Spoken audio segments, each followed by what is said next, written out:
probably the most important video I will ever make, because I believe it solves a problem in chess, and especially blitz chess, which for many years I had no solution to. And that is the problem of winning the one game, or just the game where you have an advantage. Whether the advantage is objectively winning or not is not so important, but what is important, to put it simply, is that we as chess players should win our winning games, and yet, as we all know, very often that is not the case. To me, there can be no excuses for not winning a winning position. We often say, oh, but my opponent found the best defense, the position was unclear, there was no clear way to win, but all of this diverts us from what we should be really concerned about, and that is why we fail to convert the winning advantage. I have read most, if not all, of the chess literature on winning advantage in technical chess, and I have to say that the improvement of my winning technique was little to none, and what struck me later on is that I did not come across a method that one can apply to all positions and all kinds of winning advantage, which might be understandable to some extent. The winning situations or positions that were mentioned in these sources were numerous kinds and of various nature, and as excellent examples of winning technical chess as they were simply the games of a grandmaster displaying their winning technique. But what perhaps I was more interested in, without even knowing it at the time or being able to express it, was a common denominator between all winning positions regardless of their type, and a common method that one can apply in every winning position or position with small to winning advantage. I believe I invented such a method very recently after a very painful 250 points rating drop on Lichess, which I fully recovered from by using the method I'm about to describe. And what was most frustrating about this massive drop was not only that I lost countless games to all kinds of opponents, but that many of these games were actually completely winning for me, yet I still lost them somehow. So while contemplating this devastating blow to my rating and my ego for that matter, I realized there must be something I'm doing wrong in all winning positions that I lost, a recurring motive or a set of reasons which I need to quarantine and constantly avoid and be aware of. So after analyzing the games from that period, I discovered that I lost most of the games because I was not asking myself three specific questions that I believe everyone should be asking themselves in winning positions or advantageous positions. These are the questions you can see on screen. The first question is, what is my advantage?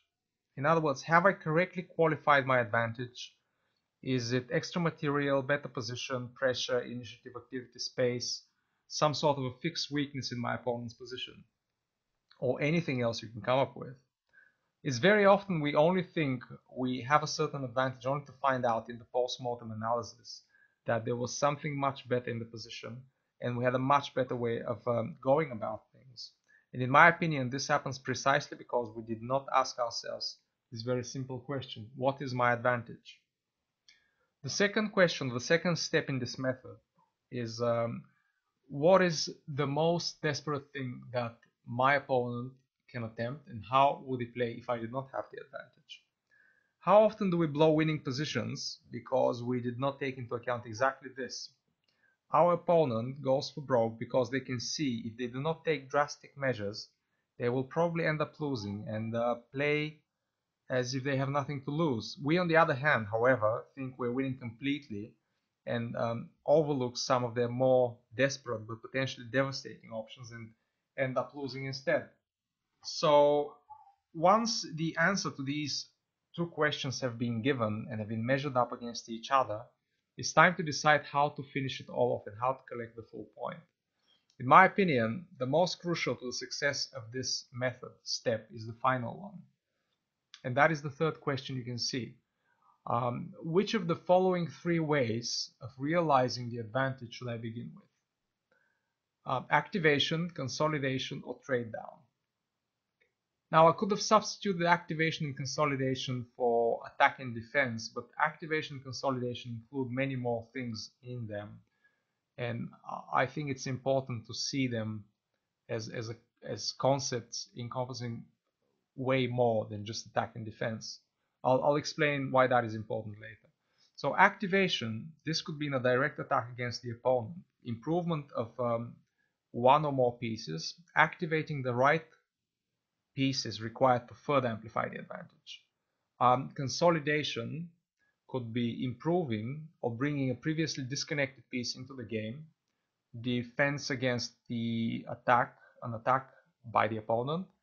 Taking key squares in the position and limiting the opponent's counterplay. Trade down is simply exchanging pieces in order to simplify the position. Now, I found out that in about 90% of all the cases of losing winning positions, I actually lost because I started realizing my winning advantage by choosing the wrong way from the three listed above. While realizing a winning advantage is more complex than just choosing one of these, I found it helps enormously if I give myself the three options and choose one. In fact, I actually use this in a similar way to a mantra in my mind when I play. When I realize I have an advantage, I start repeating activation, consolidation, or trade down. Activation, consolidation, or trade down. And what I believe choosing the right one of the three does is it gives your subconscious mind a direction and the tools to find a more complex solution where necessary. So what is important to remember that while starting with A or B, they very often transpose to C, and there very often is a possibility for one to become the other. So what I also found out is that I was losing a massive number of games because unknowingly I was fixating on activating or consolidating because they were indeed the first right choice to begin with, while completely ignoring the possibility of a trade down a few moves later. So while I was trying to break through my opponent's defenses or was defending myself, I would lose on time or by making a blunder because of the extended effort and frustration of not being able to find the win. And that is an effort that could have been significantly shortened had I simply traded down at the right time. So while trading down may seem like an obvious choice, it's not so easy to switch your attention to it once you have decided that a few moves earlier it wasn't a good option. And I cannot overemphasize the importance of keeping this in mind as a possibility at all times. That is as far as the method is concerned. Now I would like to show a few games from my practice that illustrate all of this nicely.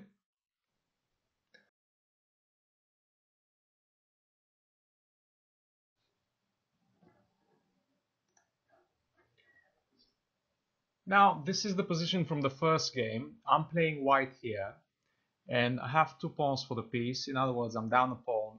I'm down a piece, but I have 2 pawns for it. So this is actually quite a shocking example because obviously white is much better here, and the position is almost visually winning. So how does one manage to lose a game from such a position? It's very simple. It's not asking yourself any of the 3 questions. Um, so had I asked myself, uh, what is my advantage? What is my opponent's best move? What is the most desperate thing he can try? And how can I go about winning my advantage by choosing one of the 3 steps that I just described? I would have easily won this position. Because I didn't do that, I played a rather absurd move which completely throws the advantage away. And this is a winning advantage. The computer gives 3.32 here. So I'll begin with the incorrect move because it's actually quite shocking as to how one can lose a game from such a position and why would anyone play such a move. So basically the move I played as white here was knight to b6. What was I hoping for? I was hoping that he was going to take with the queen, then I'm going to take the bishop and give a check, which is completely unnecessary and it's completely not playing in line with your advantage. This is just a cheapo that is hoping to complicate the position where complications are not necessary here. I already have a winning advantage, so if anything, either simplification or activation should be the right way to go about things. Why did I play this move? I was actually asking myself, why would anyone play this move?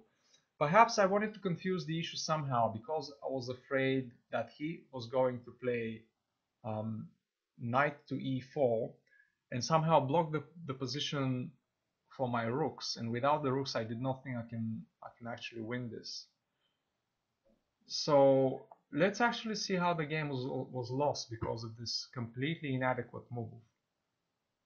Okay, he obviously didn't fall for it, and why would he? It's such an obvious threat that I should have simply never gone for this. Now, okay, this is just quite bad actually.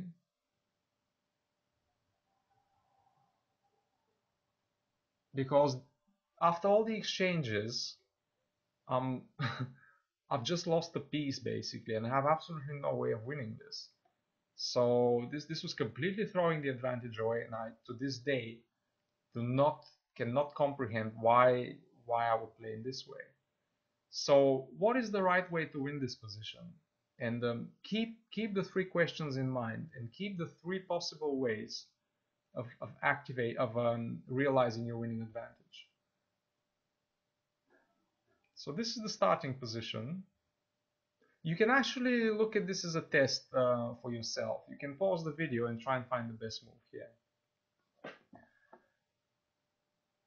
So let's say we've already decided we have an advantage. That is an obvious fact. There's no doubt about it. Now we need to ask ourselves, what is my advantage? My advantage is the initiative here. So how does one play in line with their advantage? Obviously by activating, or sometimes even exchanging pieces. Now, you cannot just assume you have an advantage without having taken into account your opponent's best move, but he simply does not have a move here. For example, let's say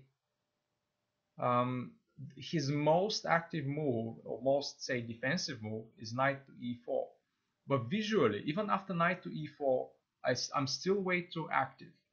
And with that in mind, the right move here is queen to g3. What is the point in that? The point is that he does not have a good square for the bishop. He obviously cannot play bishop to e7, simply because you can either play knight to f6 here, but you can simply play knight to e7. And then if he takes knight to e7, obviously you have rook to e7, and that is completely winning. The advantage here is plus 7.08. He cannot take this because of this. And what other square does he have for the bishop? He doesn't have any other square. He loses the bishop wherever he places it, so he has to exchange it.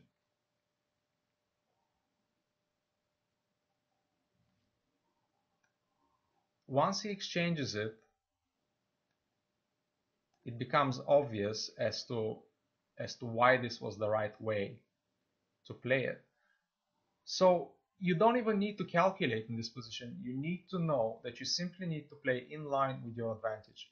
And playing in line with your advantage here meant simply activating your queen, exchanging the bishop, and allowing for more pieces to come into the attack. It's as simple as that. Let's say he plays rook to h6.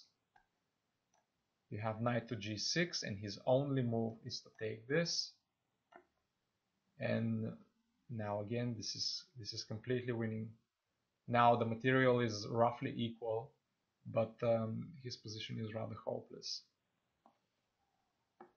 So moving on to the next game. Actually, let's look at another move here. I think he had another move here, that is him trying to complicate things after queen to g3, knight to e4.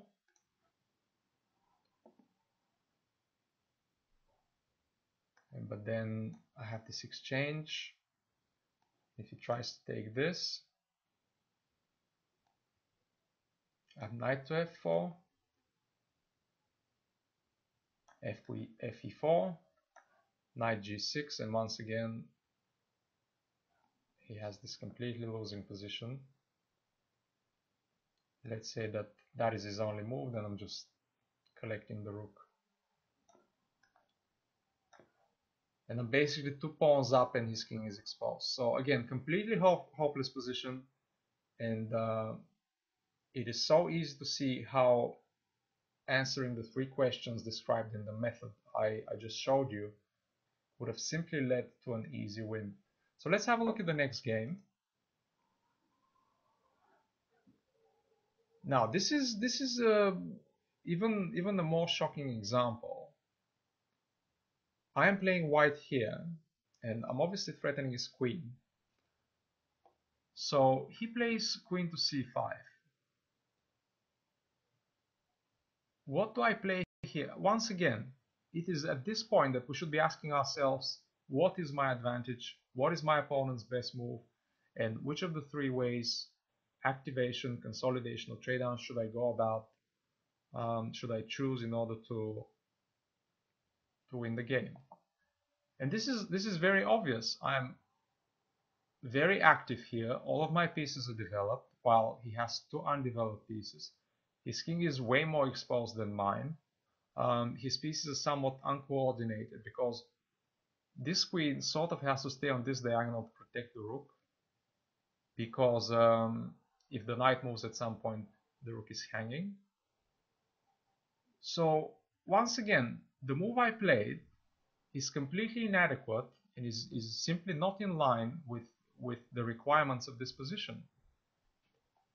This is a very passive move that completely gives up the advantage, and is very unclear as to why I played it. Perhaps I was afraid of some sort of discovery here, which would allow him to simplify the position by exchanging this knight. But again, a very simple calculation and simply playing in line with your advantage here would have led to a winning position. So what is the move here? Once again, which of the 3 ways should I use in order to go about realizing my advantage? Activation, consolidation, or trade down? Well, there are no opportunities for a trade down here. Consolidation is out of the question because my pieces are completely developed, so that leaves only one choice, and that is activation. And the most active move here is simply rook to e5. Now, I probably did not consider this move because I was still afraid of knight to g5, and once again, that gives him the opportunity to exchange the knight, simplify the position somehow if the queen moves away. But the queen doesn't have to move away. This is simply a 1-move combination and calculation that needs to be performed in this position. What is the right move here? Rook to g5 is also okay, but rook ed5 is also okay, and actually this is actually much better, isn't it? Because he cannot move the queen now. As I said, he has to stay on this diagonal, so he can only take this, and now I'm simply up a pawn and a piece. So once again, very simple way to win winning positions. Simply ask yourself the 3 questions and choose one of the right ways to go about winning the game. Moving on to the next game. So in the first 2 games, we saw activating as a way to win the game. I believe I have all the possible ways in the following games, so let's have a look. I am playing black here. Interesting. So my opponent chooses to sacrifice a piece here. Obviously this is a blitz game, this is completely unsound. You would never play this like this in classical chess, but why not? It's a blitz game, so let's see. Okay, just a few moves. And now the computer gives an advantage of 1.87 for me, which is it's kind of decisive.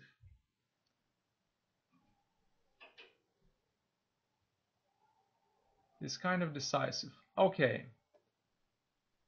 Now this is the move that I consider incorrect.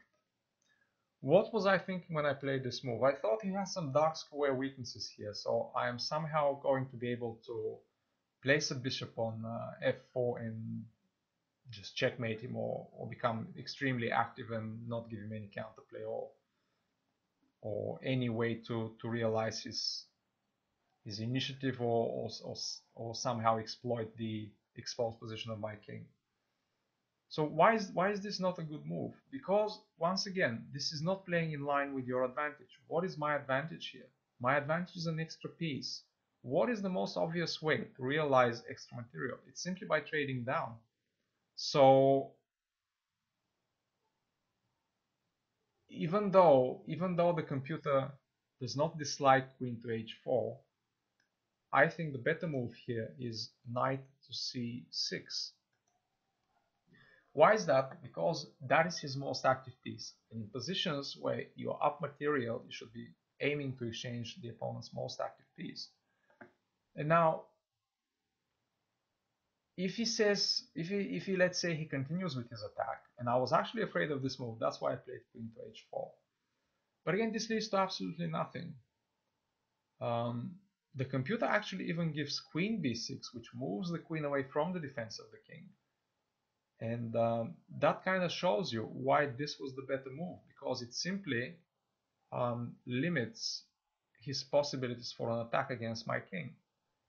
So you can simply even exchange here, and then he has absolutely no way of getting against any attack against my king. Let's say he plays this, trying to. It's actually my move here, and funny enough, the computer still gives queen b6, completely ignoring everything that's happening on the king's side. But let's say I play a more natural move and try to stay here.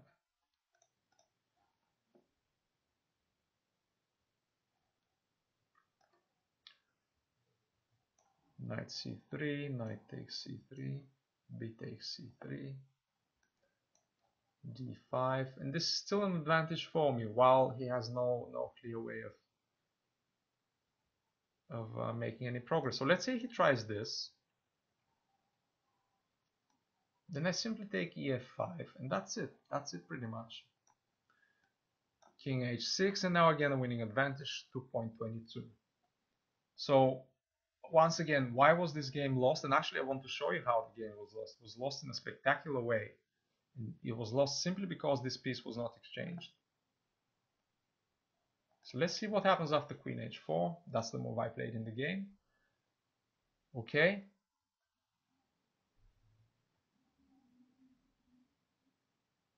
Now, even though the computer liked queen h4, it was giving an advantage plus 2.21 after knight c6, after the next white's move.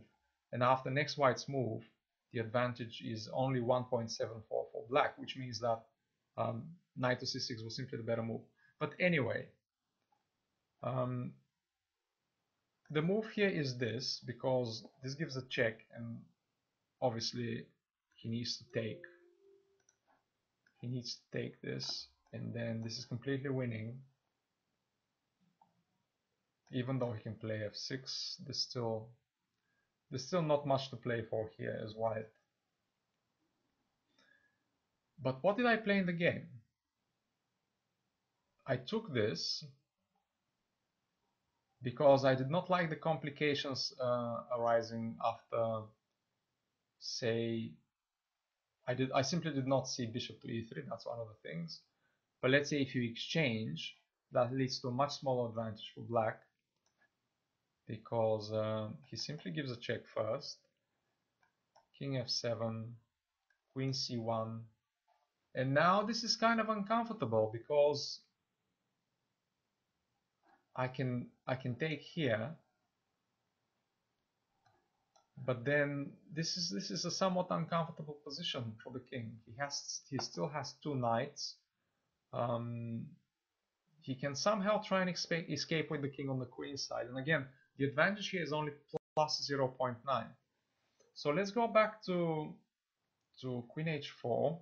f5, g takes f5, and now the advantage for me is only 0.71, which is close to insufficient or much smaller compared to what it used to be after the other moves. What did I play here? What did he play? Bishop takes it, h6, king takes h6, and now this move. And now, even though this is not a great move, it leads to a position where I'm much more likely to make a mistake, which I made, rather than the position that we had resulting after the exchange of knights. What did I play here? Rook to g8. I'm not going to analyze any further. This is, again, not good for white. This leads to a mate after rook g2, king to g2, knight to e3, and then the king has only one square, which is basically g1, and queen g3 leads to mate. So what did I play here? I kept playing suboptimal moves because this looks kind of scary. My king is exposed, his pieces are active, and that's how I made a mistake.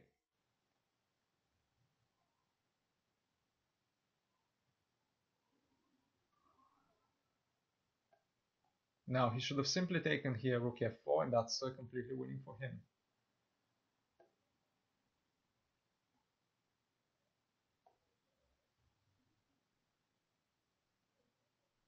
And as a result, he's simply up a rook here, and my position is completely hopeless.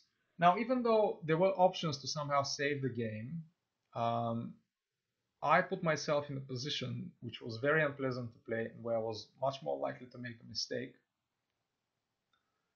And I was actually quite shocked after this move because I cannot take this rook due to the knight fork.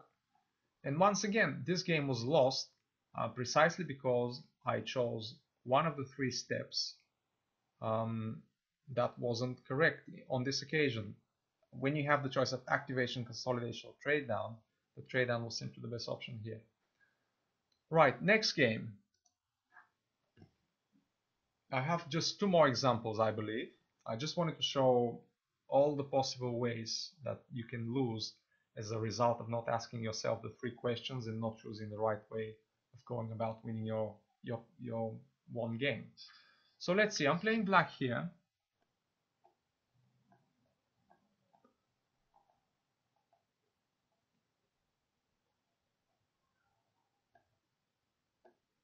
And now I'm up 2 pawns. Right out of the opening, I'm up 2 pawns. And let's see how I managed to lose this game. This is the losing move. Now, even though I'm up 2 pawns, I am incorrectly worried about this backward pawn. And if you think about it, even if I lose this backward pawn, I am still up a pawn. So I'm trying to get rid of it immediately, which gives my opponent the opportunity to complicate the position. Let's see what happens. He takes here first, and now my advantage is very small, 0.46. While here it's 1.51. So even being 2 pawns up, I only have an advantage of 0.46, which shouldn't be happening, which simply should not be happening. I have to take this piece, and now he's way too active here. And even though he's by no means winning, I have simply allowed him back into the game for absolutely no reason. And look at the spectacular way in that this game was lost. I'll just show you the next few moves. Rook b8, queen b8 was the right move. This is a complete blunder, simply because he has rook to e8. And if I take with the rook, if I interpose with the queen, obviously I'm losing the queen. But if I take with, I cannot even take with the rook, simply because of this. Queen e8, queen f8, knight to e7 leads to checkmate. Now, how does one go from a winning position up 2 pawns into being checkmated in a ridiculous way like this? Once again, by not asking the right questions. What is my advantage? What is my opponent's most desperate move? And in which of the 3 ways should I go about winning this winning position. And it's very simple.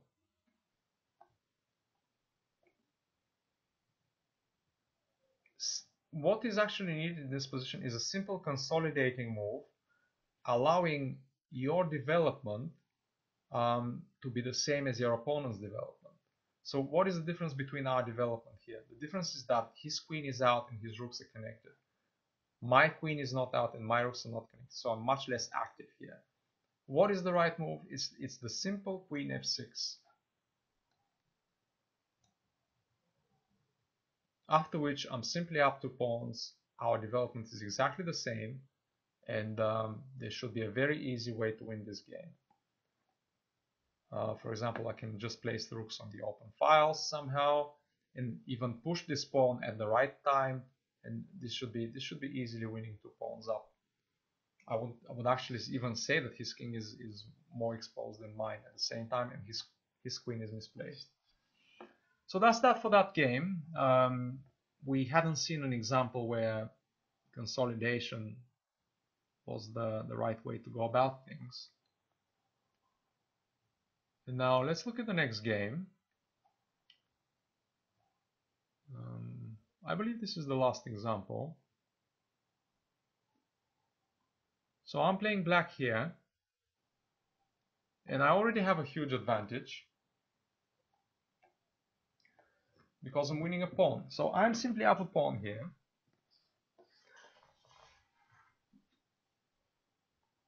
Developing,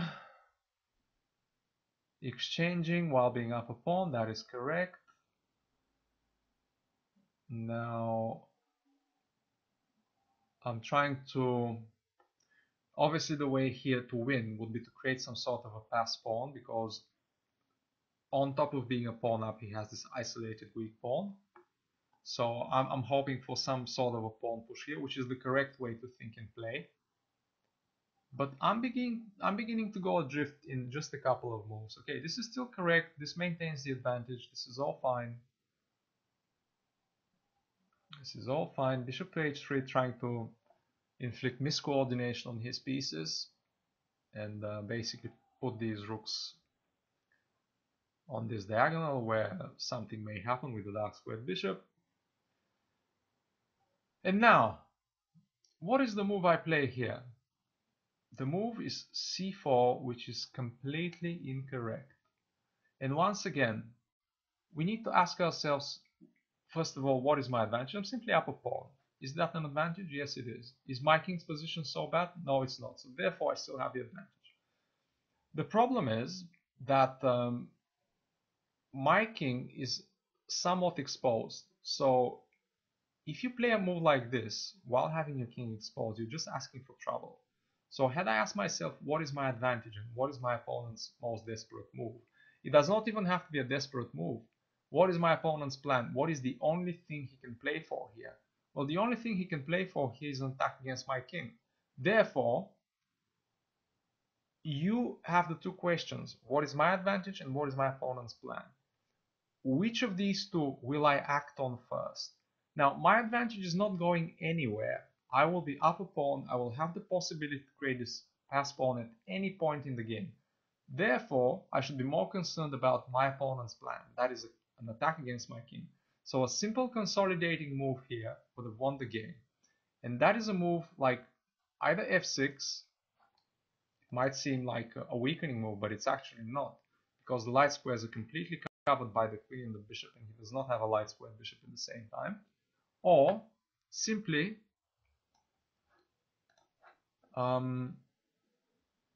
bishop to g4, even though it's not that good, it's still a consolidating move, and it still somehow misplaces his pieces. If he plays queen h6, I have rook f to e8, hoping to exchange some pieces and maintain the advantage. Now, if he plays this,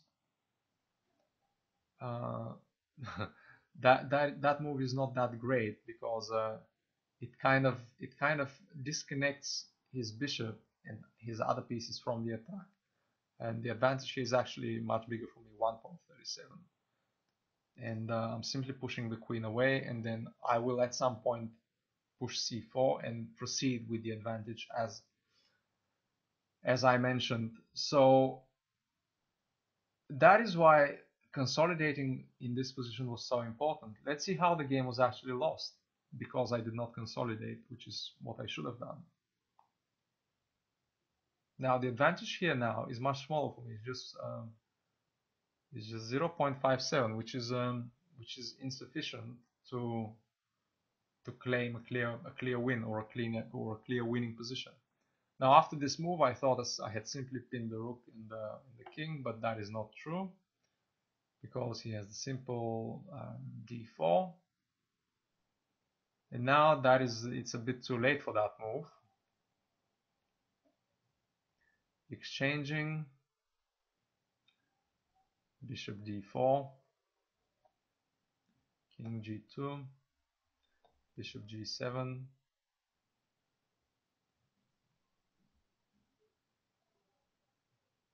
Now, don't get me wrong, the position is still winning, but this was not the best way to play.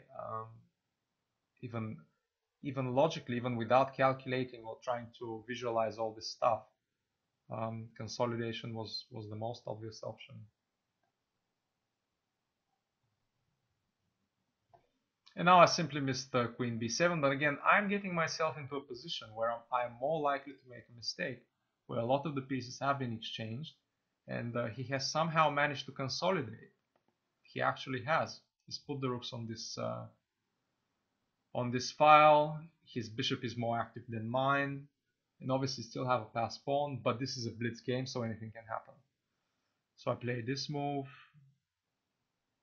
He keeps consolidating. What else can he do? Again, this is just winning for me. Had I not played this this unfortunate move, because look at his next move. He has a rook to e7, which is absolutely amazing. I cannot take this rook. I cannot move the queen because the checkmate follows. So I do this, but then I didn't see that the checkmate is imminent. So yeah, this is how games are lost, and this is why I believe that this method is so potent, and it can actually save you from losing many winning positions. And in a nutshell, the method is simply asking yourself 3 questions. What is my advantage? What is my opponent's most desperate move? And how would he play had I not had the advantage? And the third and final question is, in which of the following 3 ways I should begin realizing my advantage? Activation, consolidation, or trade down. It's as simple as that. Now, I want to say that this method is much more suitable for playing blitz rather than classical chess, because realizing the advantage in classical chess is often related to deep calculation, but very often when we actually have a winning advantage in classical chess is because we've used more time on the clock. So this method is still very suitable for playing classical chess when you're down on time and when you need to find a win quickly without wasting too much time. So yeah, I hope you found this helpful, and I'll see you in the next video. Thanks for watching.